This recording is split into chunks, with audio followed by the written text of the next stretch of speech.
Well,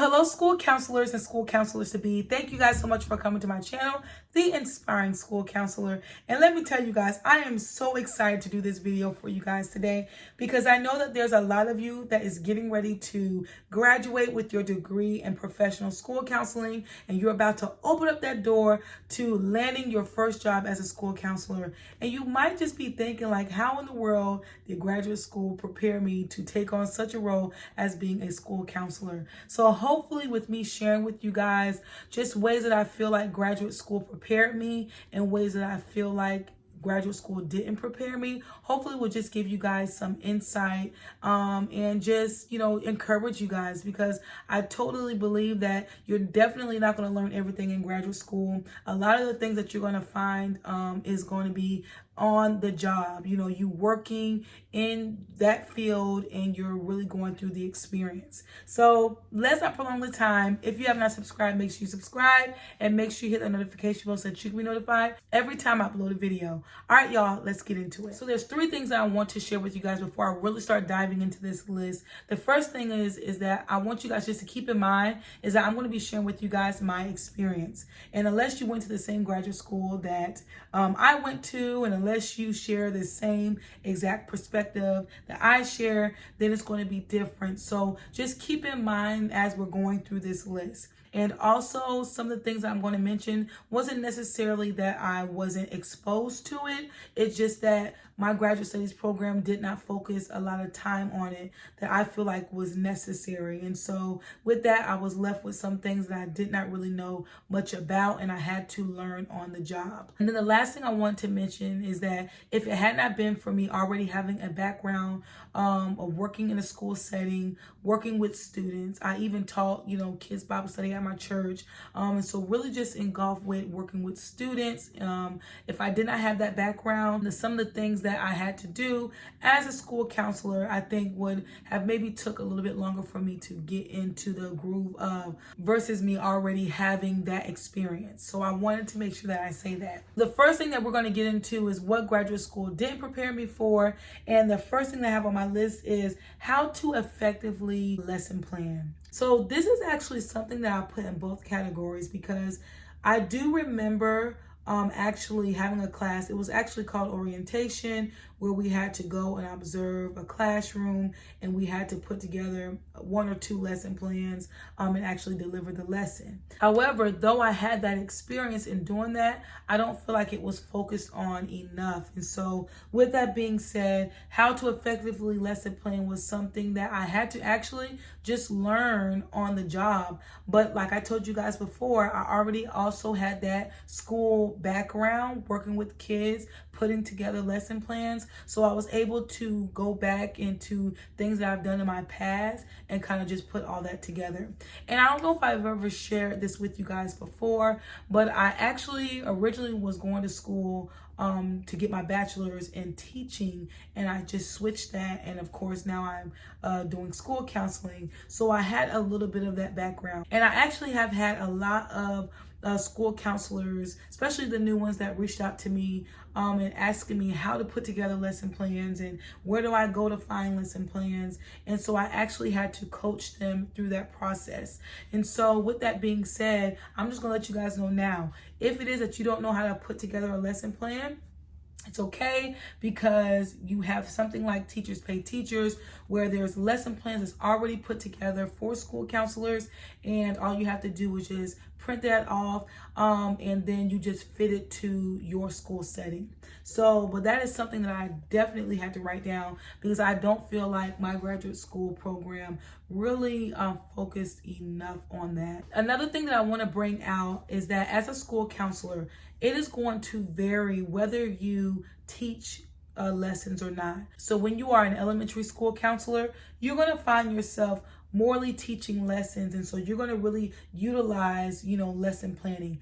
As far as when it gets into middle school and high school, you're not really doing that as much, especially when you're in high school. You're more focused on like college and career readiness things and trying to get classes set up for students and, doing things like that. And so with that being said, you will really find where lesson plans are really going to be something that you have to do in that elementary setting.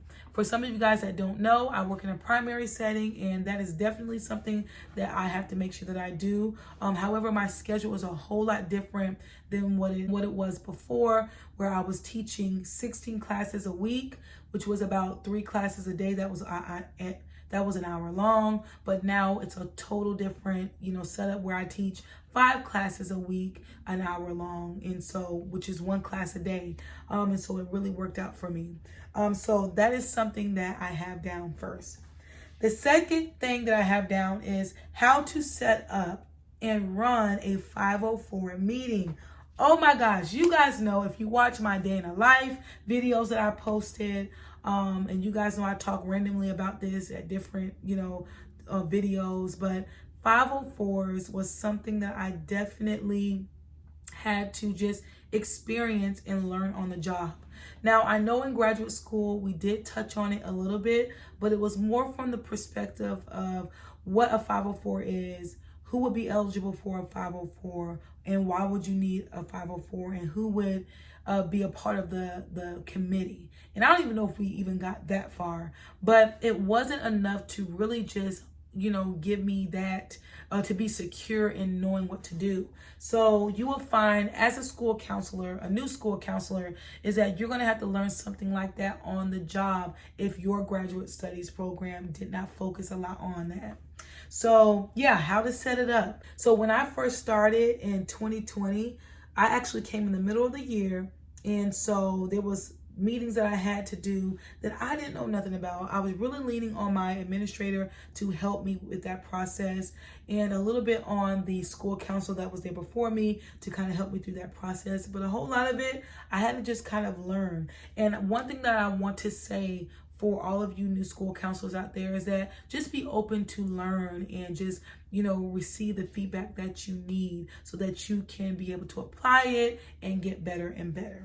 So yeah, how to set up a 504, how to run a 504 meeting was definitely something that was hard, but I finally ended up getting it.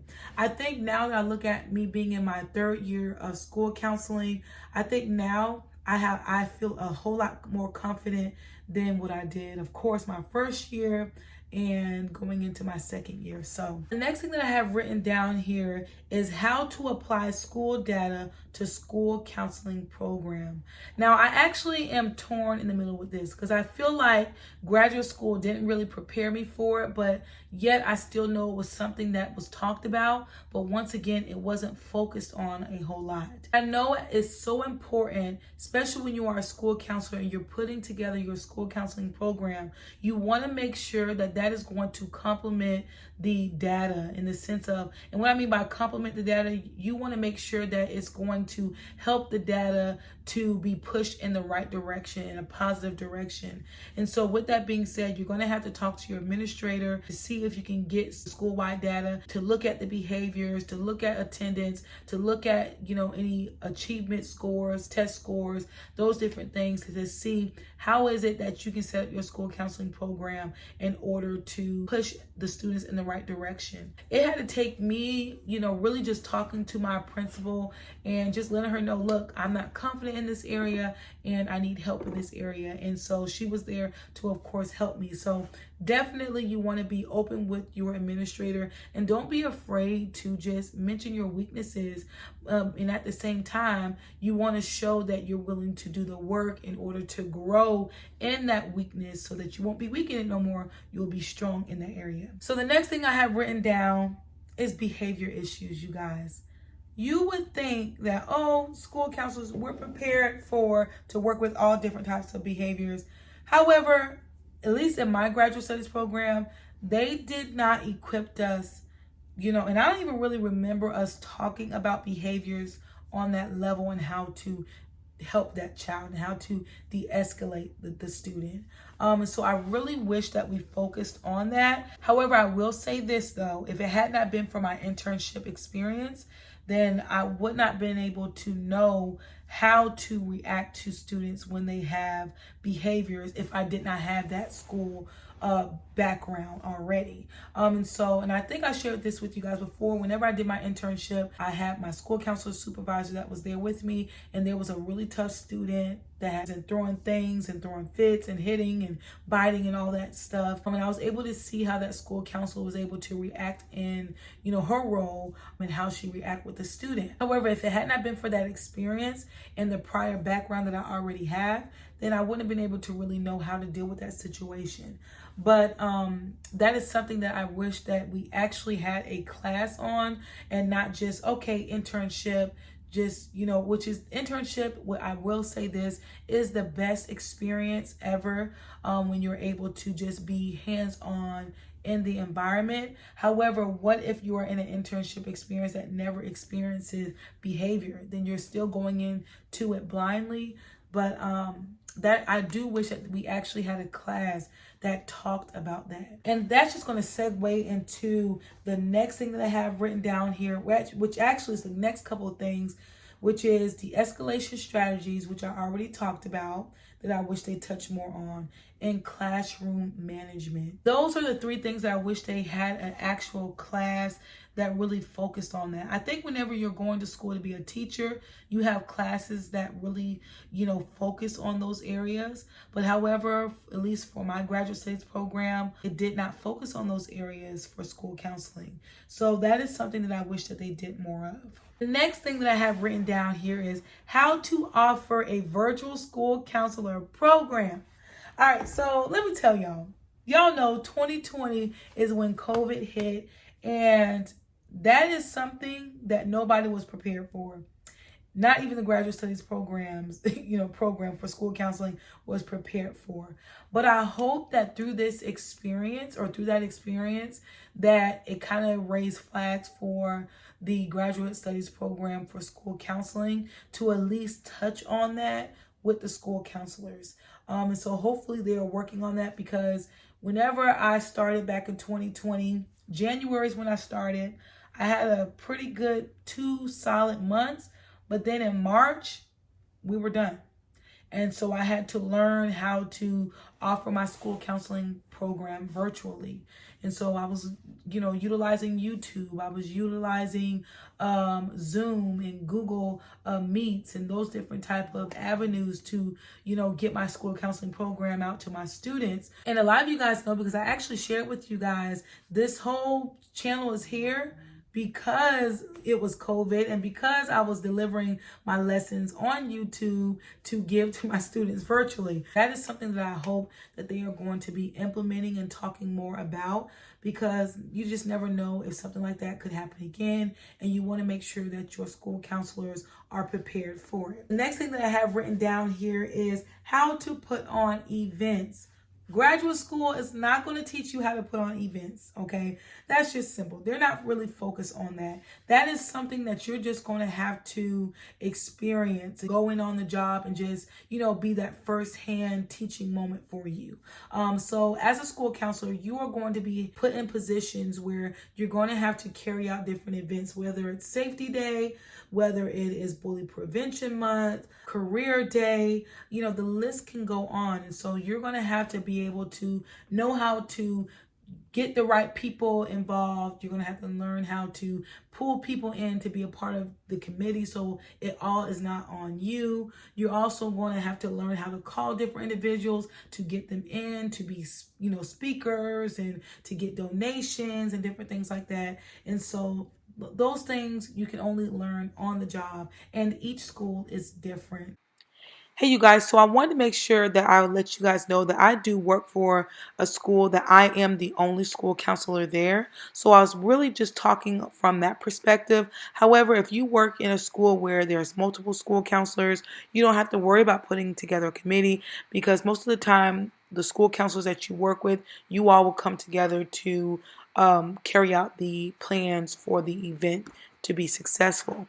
So that is just something to keep in mind.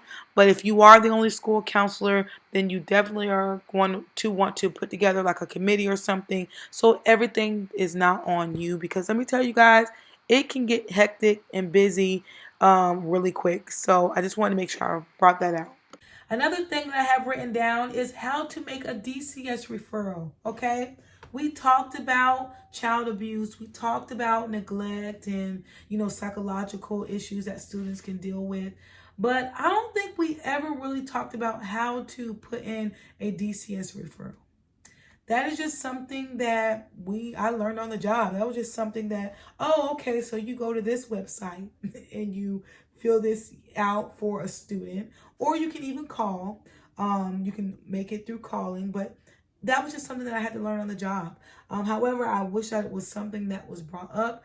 And if it was brought up, I don't remember it. Okay. So, hey, they could have brought it up, but I still yet have that down as something that I wish that they really prepared us more about. Another thing that I have written down is how to write donation letters to fund programs. So I have actually found where I actually had to write donation letters because it was actually for the school store. I didn't get my school counselor money in yet at the time, and so I was just trying to figure out how in the world could I get these different toys and rewards for these students in. And so I ended up having to write a donation letter. My administrator didn't help me. No one helped me. I just had to end up writing it on my own. However, that is something that I wish I had knowledge about. I don't know what you would call that class in graduate school. However, still yet, it's something that I wish I knew. But like I said, this is something that might be just on the job and you learn it through experience. I also wanted to add that it doesn't have to necessarily be you trying to fund like a program, but it can just be trying to fund activities. And so I would have to reach out to different businesses, maybe even reaching out to parents to see if they would like to help and donate. I also have reached out to like different organizations in the sense of, filling out, something, a write-up of everything that I'm wanting to do for the school that I'm at and what all the funds will go to, and then they will seek out sponsors to help fund whatever it is I'm trying to do. And like I said before, this is something that you will learn on the job. And then the next thing I have down is I didn't know how to effectively use the ASA Model Forms. So if you go on the ASCA website, there are forms that is given to you. So there's like school counselor appraisal forms. There's like minute forms for like if you have like an advisory committee. Like I didn't really know how to use those forms effectively. So that is something that I wish that we focused a whole lot more on and talked a whole lot more about. Now, I do remember being in school, I had a class called Foundations, ASCA Model Foundations or something like that. But however, it still wasn't enough. I think for that class, that should have went throughout the whole program, to really be honest. That is something that I wish they did focus a whole lot more on. So you guys, that is all that I have for what graduate school didn't prepare me for. I hope you guys was able to really enjoy that. And if you're wanting to know what graduate school did prepare me for, then you're going to want to watch part 2 of this video. I thank you guys so much for your time. If you have not subscribed, make sure you subscribe and make sure you hit the notification bell so that you can be notified every time I upload a video. All right, you guys, I'll see you next time. Bye.